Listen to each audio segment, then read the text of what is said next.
biak hi na hla Romeo le Juliet bang ti mi hla ti he na phil kho lo chem mi na tur in chem mi hla asimin lai da ti akarwa chon na phu nu chan jong he kan thei thiam pi ngai le zitin thlasak nai tim reng hi hla te hi tan ho le khang hu a lung le ngai chia in san liu ka thai sung zo di yang he sui bang kan rak kuai rong a ka fa le na ngai chan le nyam chan a un ngai ji chiu na si ka ti su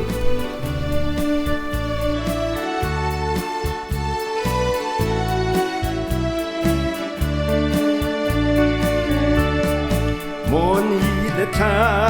mo kum le chan a rau nan a an liam bang in ei lung fa na chim chok lo vin tlang an liam chang khi lung no li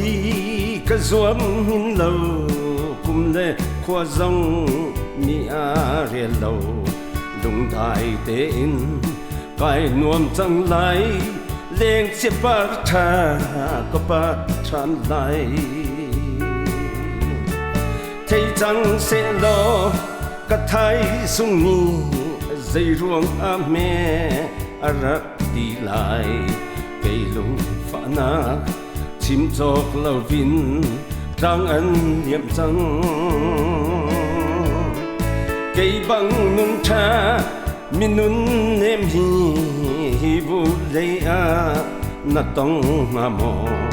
aliam chiami chan tha vial te au chan ok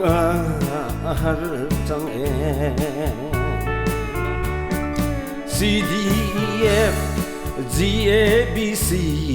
karak trai chan tuk ruang amo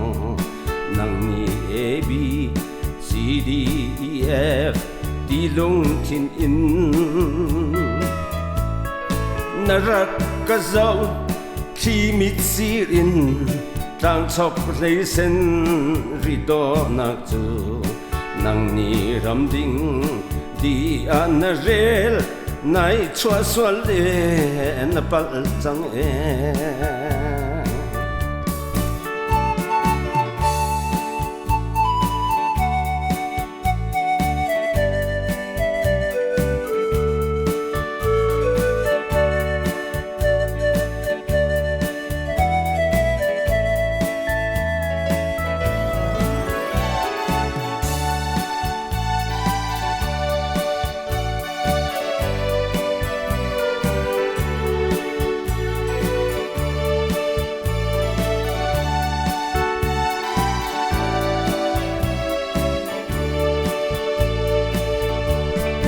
Romeo le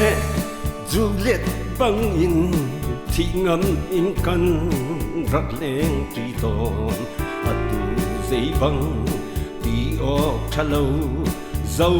di yang o chung khonu ni din zai rel se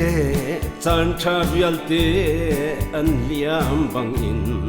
nang le kai zong ton har chang lai dei re lar fi a chua lan chu thei chang se lo ka thai sung ni zai ruang a me arak ti lai ke lung fa na chim chok lo vin tang an liam chang cây bang nun tha minun em hi bu le a na tong amo aliam chiami chan tha vial te au chan oka har chang e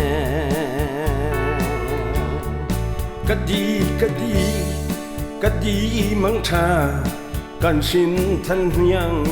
nun tharwal ni zai ruang a me sung nau kan nu le kan pa hi bang chen lai zai an rel hi chung khonu zong rem pi nga mo in nau bang mit thirwal he nol har chang na runin toya thei chang se lo ka thai sung ni zai ruang a me arat ti lai cây lung pha na chim chóc lovin tlang an liam chang cây băng nun tha minun em hi vu dei a na tong ha mo aliam tia mi chan tha vial te ak than ok a han tang e